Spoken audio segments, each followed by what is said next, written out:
Israeli Prime Minister Netanyahu's wife was accosted at a Tel Aviv hair salon Wednesday evening as hundreds of anti-government protesters gathered outside. The country is burning and Sarah is getting a haircut, protesters chanted. Police was called to the scene to keep demonstrators away, eventually evacuating Sarah Netanyahu hours later. Just before midnight, the premier tweeted a picture of him embracing his wife, writing, "The anarchy needs to stop. It could end up costing lives." Wednesday saw some of the largest and fiercest protests yet against the government's plans for the judiciary in a nationwide day of disruption. In Tel Aviv, violent clashes between protesters and police resulted in 11 injured and nearly 50 arrests. In Jerusalem, which also saw large protests earlier in the day, hundreds of demonstrators marched towards the Prime Minister's residence, where they were met by police as they sought to barricade the road. Take a listen to Netanyahu's address to the nation last night. I know that there are among you who passionately support reform, and I know that there are also citizens who oppose the reform with the same fervor. There are red lines that must not be crossed, and it doesn't matter how deep and turbulent and soul-shaking it is. The sharp and clear red line is a prohibition against violence and anarchy.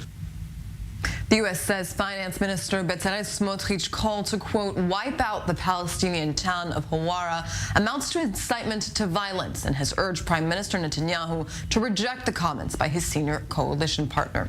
Smotrich told a panel discussion on Wednesday that the village of Hawara needs to be wiped out and that the state of Israel should do it. The comments came amid an outpouring of shock and horror in Israel and abroad after settlers ransacked the Palestinian town Sunday night, setting dozens of buildings and vehicles on fire in revenge for a terror attack in which 2 Israeli brothers were killed hours earlier. 1 Palestinian man was killed and hundreds more were injured during the rampage. Take a listen to U.S. State Department spokesman Ned Price's reaction.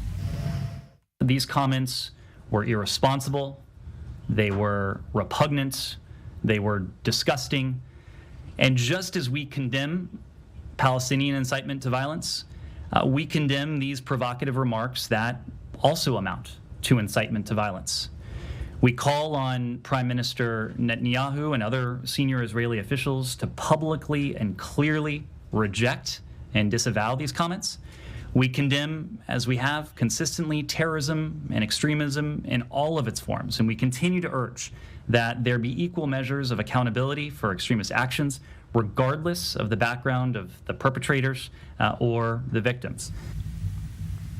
And joining me in studio is our political correspondent, Batya Levinthal. Batya, we saw a bipartisan call from Knesset members to find a middle ground on the judicial overhaul last night for the very first time. How likely is the coalition opposition to come to the negotiation table? Sarah, it has to be said that it is incredibly surprising. While it does need to be applauded that there are bipartisan members of the Knesset that are coming together and saying we need to sit down and talk, this should not be happening from what we call the middle ground servicemen. This should be happening from the heads of the opposition, the heads of the coalition. Both sides keep saying that they're open to negotiations, but there seems to be preconditions on both sides.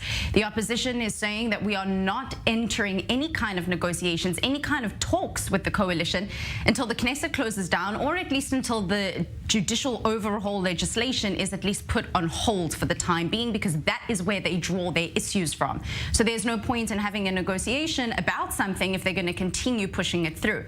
On the other hand, the coalition is saying our doors have always been open. You know that this judicial overhaul was coming for months now. We want to try and get this done before the Passover break, before the Knesset does actually have to close officially.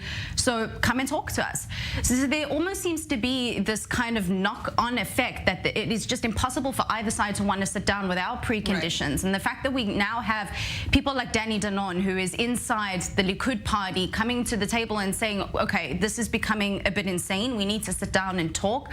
While it's incredibly commendable, it's very worrying that this is coming from middlemen, sort of members of the Knesset, and not from either of the top brass on either side.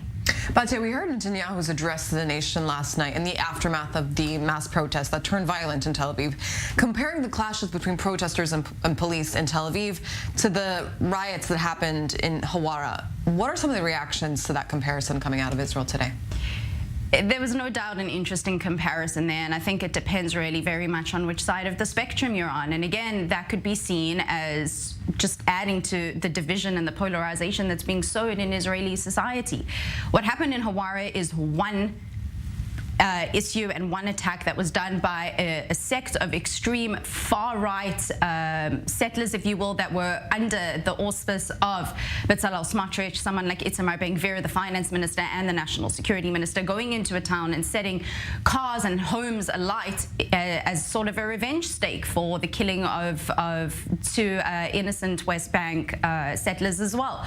When you look at it from the other perspective, what's going on in Tel Aviv, we're not talking about necessarily extremists. Yes, they may be in the fringe of society and they may 100% be involved in the protest, but we're talking about the majority of not just secular society, not just non-ultra-Orthodox society, but we're also talking about people from the left, from the right. We're talking about people that are both Hasidic, and also we're talking about people that are also not necessarily part of the religious sect, that are all coming together to say, yes, we agree.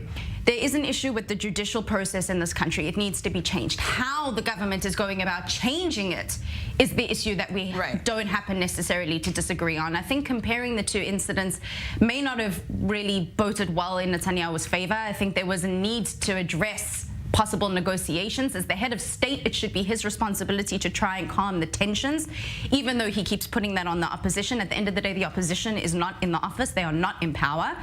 And it very much sort of not necessarily flamed the tensions, but didn't really aim to fix the divide, to fix the polarization when you're speaking purely about the protest and not about the judicial reform or the negotiations that should be forthcoming. Absolutely, and we'll get to Hawara in a bit, but I want to ask you first, you were in Jerusalem last night covering the protests, some calling for U.S. intervention. What more can you tell us on that?